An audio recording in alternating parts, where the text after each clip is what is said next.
October of 2022. Pittsburgh, Pennsylvania. A team of police officers carried a casket out of a church, not as an honor guard. They carried it because everyone who loved the young man inside had already run for their lives. There are rules. Even the streets do not break. A funeral is supposed to be untouchable. That rule died in broad daylight, on holy ground, 13 days after 3 people fell on a north side street. 2 of them mothers, who were simply waiting for a bus. We start now, though, with breaking news. 3 people dead, another hurt after a shooting on Pittsburgh's north side. The shots ringing out just before 10 last night along Cedar Street in East Allegheny. This is between East Ohio Street and Stockton Avenue. Investigators say 2 females and a male are among the dead. Another male victim showed up to the hospital, currently in stable condition. Witnesses tell Pittsburgh's Action News 4 they heard 14 to 15 shots fired, then saw a car take off from the area. Police say they don't feel the general public is in any danger. And here is the part almost nobody knows. For those 3 lives, the ones that started it all, no one was ever convicted. Not one person. Tonight, you will see how a chain of retaliation works, and the 3 doors that could have stopped it left wide open. Welcome to Underworld Files, where we tell it straight, we tell it real, and we do not sugarcoat a thing. If that sounds like your kind of channel, hit that like button, subscribe, and turn on notifications. And drop your city in the comments below, because this happened in a real neighborhood to real people. It could have happened in yours. In Pittsburgh, it happened on Cedar Avenue, a stretch of the old Deutschtown neighborhood where the north side goes about its business, right alongside the green of Allegheny Commons, a Sunoco station. On the 300 block, a giant eagle across the way, a bus shelter on the corner, the kind you pass 1,000 times and never look at twice. On the evening of Saturday, October 15th, 2022, 2 women were waiting there. Betty Everett was 59. Around the neighborhood, most people just called her Miss Betty, a mother, a grandmother, the kind of woman a block quietly organizes itself around. Jacqueline Mihalik was 33, a mother of 4, and she was doing the most ordinary thing in the world that night. She was trying to get home. Neither of them had an enemy anywhere near that corner. Neither of them knew the names that were about to collide on it. The third name is where this story turns.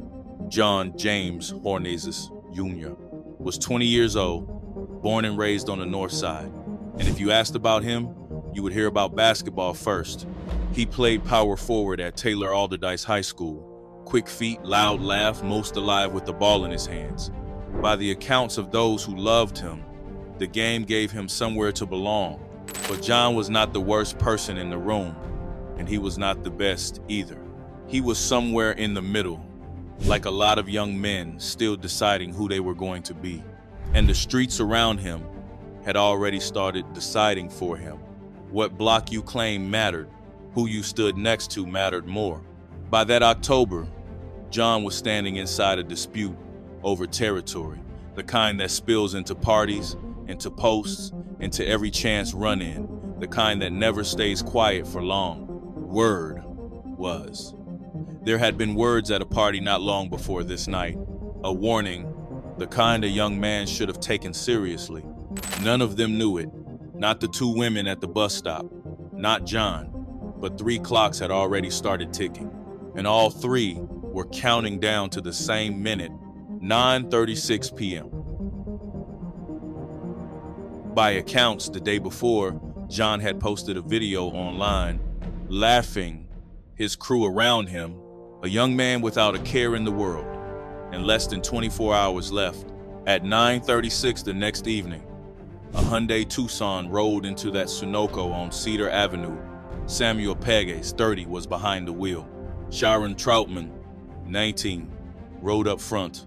A defense attorney would later describe the men in that car as a carload of Crips in the corner they had just pulled into as the other side's ground. For a few minutes, nothing happened. Troutman and a woman went inside, bought food, came back out. Ordinary. Almost, because across the street, in the park, John was standing with a friend, 21-year-old Jalone Hines, and Hines had seen the car. He crossed toward the pumps. Police testimony would later put him 2 pumps away, face to face with Troutman, who, they said, let him see what looked like a weapon. No words any camera could hear. Just a standoff, measured in seconds. Then Hines turned and walked back to the park. Back to John. The Tucson pulled out of the station, and as it passed the edge of the park, the night broke open. 27 rounds from both directions in under a minute. City cameras caught the flashes from the car, from the park, landing almost on top of each other, so close together that to this day, no one can say for certain who fired first. When it went quiet, the Tucson was drifting into the Giant Eagle parking lot. Hines was limping away, hit in the leg, and that bus shelter on the corner had been standing in the middle of all of it. Miss Betty never got up. Jacqueline was rushed to Allegheny General Hospital, where doctors fought for her and lost. And John, the young man at the center of it all, was found in the park with a weapon beside him. He died at the hospital that night. 3 people fatally shot near the corner of Cedar Avenue and Presley Street Saturday night. The police said Averett died on scene. Jacqueline Mihalik died less than an hour later in the hospital. And there's no reason that anybody should want those type of killers on the street. Pittsburgh Mayor Ed Gainey gave this passionate plea for justice as the search continues for a suspect in Saturday night's deadly shooting. In a heartbreaking update today, police said 2 of the 3 people killed were in the wrong place at the wrong time, having no involvement in the shooting. 3 people gone in under a minute. 2 of them had never claimed a block in their lives. They were just waiting for a bus that never got the chance to take them home. That is what a territory dispute actually costs. Not the corner, the people standing on it. In most stories, this is where the shooting ends and the grieving begins. In this one, it was only the first act. What followed was 13 days of grief, 3 families planning 3 goodbyes at once. For John's family, the goodbye had to mean something. They arranged a full ceremony at Destiny of Faith Church on Brighton Road, in the Brighton Heights neighborhood. A horse-drawn carriage to carry him, flowers, prayers, pews full of the people who loved him. Reverend Dr. Brenda J. Gregg prepared her sanctuary to receive them. For a family already broken, this was the one thing they could still give him. A dignified send-off, a moment of peace. But peace was not something they were counting on. The people around John understood exactly what his death had set in motion, and that a funeral, with everyone who loved him gathered under one roof, made a tempting target. So they reached out and requested police protection for the service. That request was real.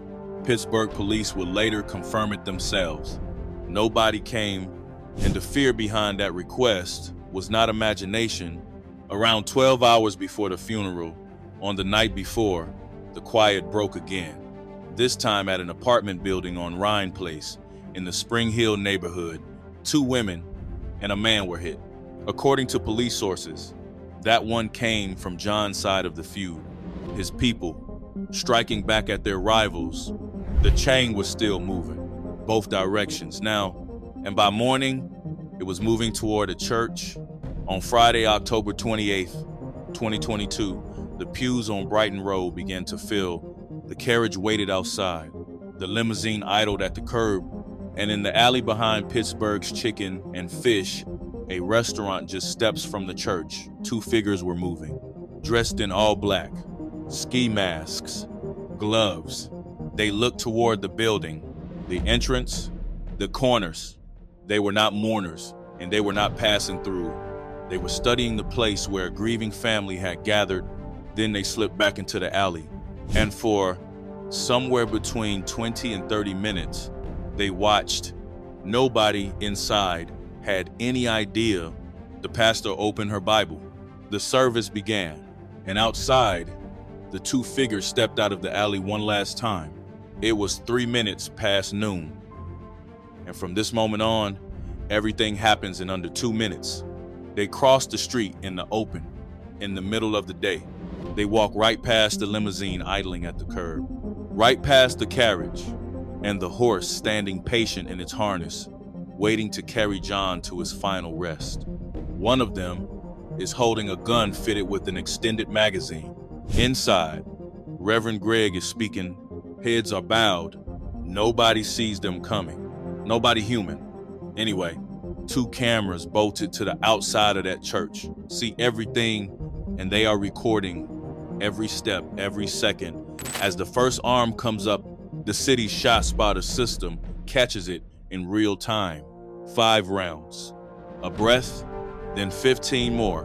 Prosecutors say the 2 split up, one moving down the side of the church, spraying at anyone in range, while the other locks onto a single man standing out front. That man runs. He circles a parked car with the shooter behind him, and a woman, frozen in panic, grabs hold of him and will not let go. She does not realize what she is doing. She is holding him in place. He is shot 13 times. 13, and he lives. He came to that church to bury a friend. That is all he was doing when somebody decided he should not walk away from it. Inside, the sound rips the eulogy in half. The prayers stop. People scream and drop between the pews, crawling on their hands and knees toward the altar. One man, desperate for cover, leaps directly over John's casket to survive. Outside, fragments catch the horse where it stands. The people in those pews will swear later that they heard 60 shots. Investigators will count 23. That is what those 2 minutes did to time itself. And then, silence.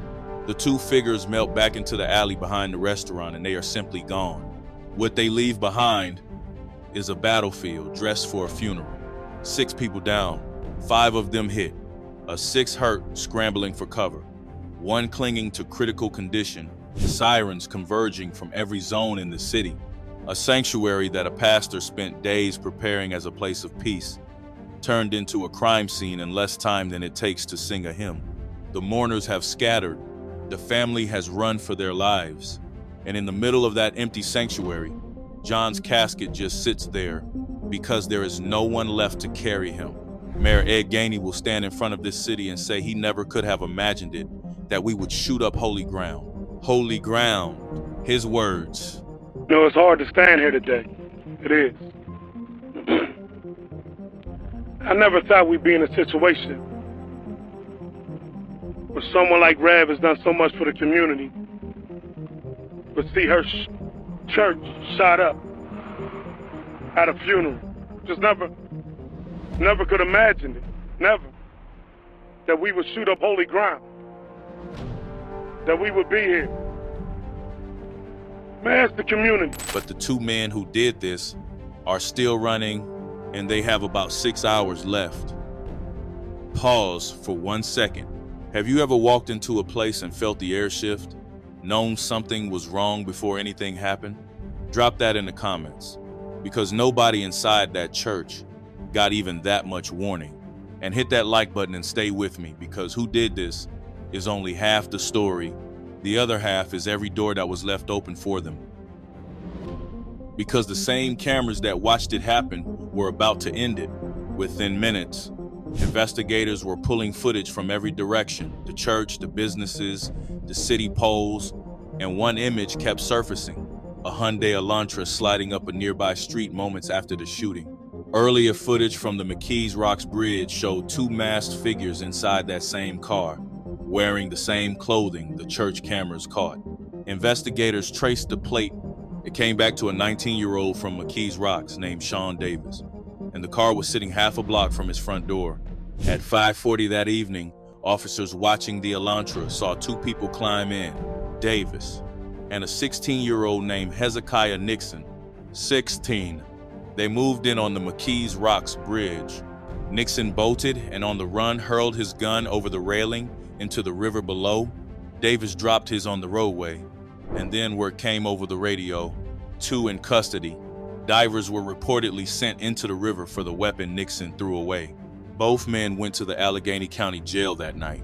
Both were denied bail. 6 hours, start to finish. That is all it took to catch them.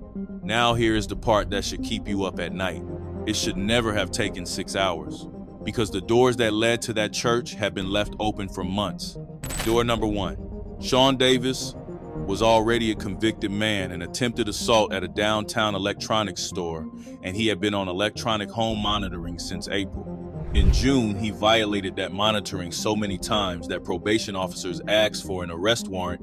Instead, he was handed new equipment and sent home. Door number 2. On September 25th, in a recorded video call with an inmate at the Allegheny County Jail, Davis bragged that he had figured out how to slip his ankle monitor off without setting off an alert. That recording existed. Nobody was watching it. Door number 3. 2 days before the funeral, an alert did come in. His bracelet had been removed. Asked later why nothing was done about it, a supervisor's answer under oath came down to 6 words: "We get a lot of alerts." And the 4th door, you already know, it was standing at that church where a grieving family asked for protection and nobody came. The system had every chance to close those doors. It left every single one of them open. It took nearly 3 years for those open doors to lead anywhere near a courtroom. By the time Hezekiah Nixon faced Judge Kevin G. Sasanowski for what happened on Brighton Road, he was 19. He had been 16 on the day of the funeral, a boy by the calendar, but old enough, the court decided, to answer as an adult. Prosecutors made the reason plain. Walking up to a church in the middle of the day and turning a family's goodbye into a target is not an impulse. It is a choice. And here is what most people watching that case never knew.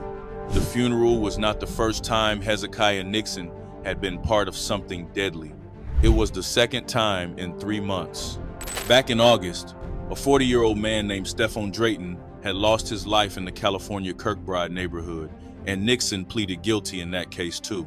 16 years old, 2 caskets connected to his name before he could legally drive alone at night. For Brighton Road, Nixon pleaded guilty to 4 counts of aggravated assault, to reckless endangerment, to conspiracy, to holding a firearm the law said he could not touch, and to cruelty to animals for the horse that stood in its harness and took the fragments. 11 to 22 years in state prison. Deputy District Attorney Emma Schodl's argument came down to something painfully simple. In this county, a family ought to be able to bury their dead in peace. This family could not even do that. Their pallbearers wore badges. Then John's mother stood up. Her name is Tamika Hornezes, and she had now lived through both ends of this story. The phone call about Cedar Avenue, and the day men in masks came running at her son's casket like animals. Grief stacked on top of grief. She looked at the teenager who helped cause the second half of it and gave him her sentence too. 22 years doesn't seem like enough. I hope you do every day of that time. Nixon offered a short apology. The room took it for what it was worth. As for Sean Davis, the man accused of being the second gunman, as of this spring, he is still waiting for his day in court, and every charge against him remains exactly that, en accusation. His chapter is unwritten, but the last chapter of this story is the one nobody saw coming. Because while everyone was watching the church case, the case that started it all was quietly falling apart. Remember what the camera saw on Cedar Avenue? Flashes from the car and from the park, landing almost on top of each other. In January of 2023, the science caught up with that footage. The trajectory of the fatal rounds could not be squared with where Sharon Troutman and Samuel Peggs had been, and the homicide charges against both men were dropped. Then, in January of 2026, Jaylone Hines, the friend who limped away from that park, finally stood trial. His lawyers argued that the car rolling through was the threat and that he acted to defend himself. The jury acquitted him of every homicide count. He was convicted only of carrying guns. The law said he could not carry, so added up, Miss Betty, Jacqueline, John, 3 people gone on a public street in under a minute, and not one human being was ever convicted of taking a single one of those lives.